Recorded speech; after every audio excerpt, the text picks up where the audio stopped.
رفقا سلام. به اولین ویدیوی کانال ما خیلی خوش اومدید. من دانیال هستم و قراره که توی این کانال حسابی ویدیوهای خفنی بسازیم و با هم چیزهای جدیدی رو یاد بگیریم. در این ویدیو ما میخوایم که بیایم 5 تا از افکت‌های باحال پریمیر رو استفاده کنیم و سعی کنیم باهاشون جلوه های جالب یا ترانزیشن های باحالی رو بسازیم. بدون فوت وقت بریم که ادامه ویدیو رو داشته باشیم. افکت شماره 1، بلک اند وایت. خب توی اولین افکت ما میخوایم بیام حالا این فوتیجمون رو سیاه‌سفید کنیم، اما یه کار باحالی هم بکنیم. تا اینجا سیاه‌سفید باشه، اینجا که رسید آروم آروم رنگ شه. خب چیکار میکنیم؟ میایم اینجا جایی که میخوایم رنگ عوض شه و یه کات میزنیم، میبریم لایه بالایی. حواستون باشه که تکون نخورن، فقط این یه دونه بیاد بالا. حالا اینو یه مقدار بیشتر ادامه میدیم. اینجا میایم اوپاسیتیشو توی لحظه‌ای که میرسه به ویدیوی دوم، در واقع لایه زیریش یکی فریم میذاریم در واقع با این کار. جلوتر هم یکی دیگه و میایم به 0 میرسونیم. خب الان که هیچی معلوم نیست چون در واقع یه ویدیو دیگه و اگه تغییر پیدا کنه، مثلا میگم اگه این یکم بیاد جلوتر پله میخوره. میبینی یه حالت بدی شد. خب حالا بلک اند وایت رو سرچ میکنیم، همون بلک خالی هم بنویسید میاره. میندازیم لایه دوم. الان ببینیم چی جوری شد. چیز باحالی شد دیگه. سیاه‌سفید بود و رسید که به یه منظره بازتر رنگی شد. خب این از افکت اول. افکت شماره 2، ترانسفورم. ترانسفورم برای اینه که ما بخوایم یه ویدیویی رو جابجا بکنیم، اما یه سری قابلیت‌های بیشتر، مثلا نسبت به پوزیشن و اسکیل یه سری آپشن‌های بیشتری با میده. مثلا ما اینجا این آقای گاوو میخوایم یهو وارد این یکی ویدیو کنیم، یعنی این تا اینجا میاد، این یهو از بالا بیاد رو این ویدیو. خب چیکار میکنیم؟ میایم ترانسفورم رو سرچ میکنیم. خب ترانسفورم رو میندازیم روی این آقای گاو. حالا حتی یه افکتی من قبلا بهش داده بودم مونده، اینو پاک کنم، ادامه به این میرسیم.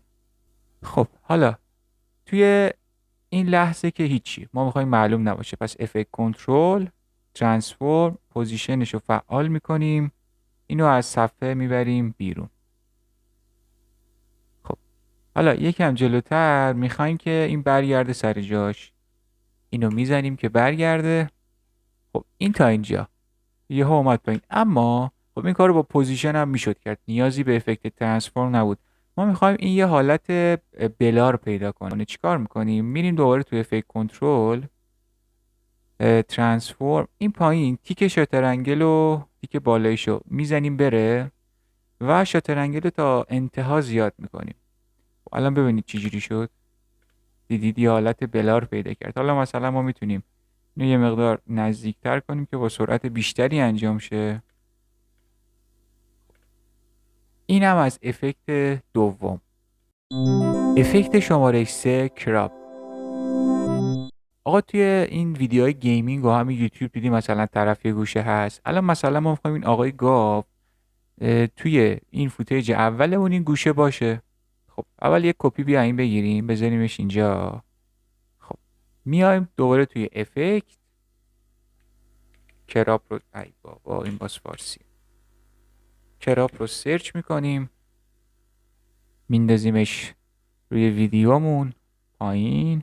البته بذار من ترانسفورم رو اینجا پاک کنم چون نمیخوایم. خب حالا لفتشو انقدر تاپ رایت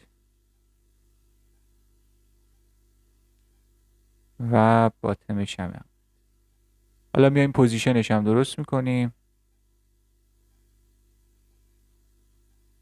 خب اینم آقای گاو ما که این بغل هستش دیگه.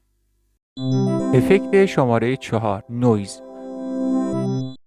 آقا حالا مثلا ما میخوایم اینجا علاوه بر این که پوزیشن و اسکیل میدیم، میخوایم مثلا به صورت این آقای گاو نزدیک شه.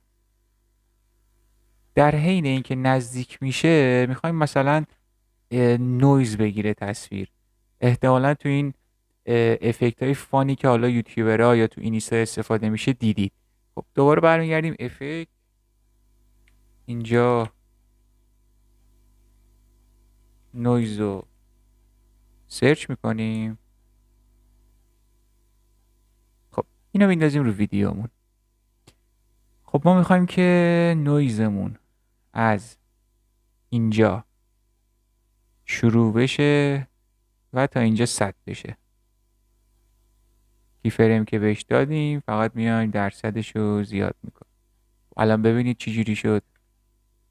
همزمان که نزدیک میشه این نویزش هم بیشتر میشه. افکت شماره 5 گاشیان بلر. خب قطعا توی ویدیو دیدید که مثلا اولش تاره. بذارید من اول سرچش کنم بیارم. این گاشیان بلر. آقا این وقتی که اومد مثلا میخوام حالا اینجاش هم تار بشه بعد دوباره درست شه. خب گاشیان بلر رو اول پیدا میکنیم توی افکت کنترل. یکی فریم میدیم. میگیم تا اینجا که هیچ اتفاقی نمیخوایم بیفته. از اینجا تا اینجا این درصدش زیاد شه، مثلا 70، بعد دوباره برگرده حالت عادی. اینجا یه لحظه بلار میشه و دوباره برمیگرده. خب این از اولین ویدیوی ما. سعی کردم توش 5 تا از افکت های پرکاربرد رو بگم تو پریمیر که حالا هم راحت باشه هم بتونید استفاده جالبی ازش ببرید. ممنون میشم ویدیو رو لایک کنید، سابسکرایب کنید. امیدوارم که حال دلتون خوب باشه و تا یه ویدیوی دیگه خداحافظ.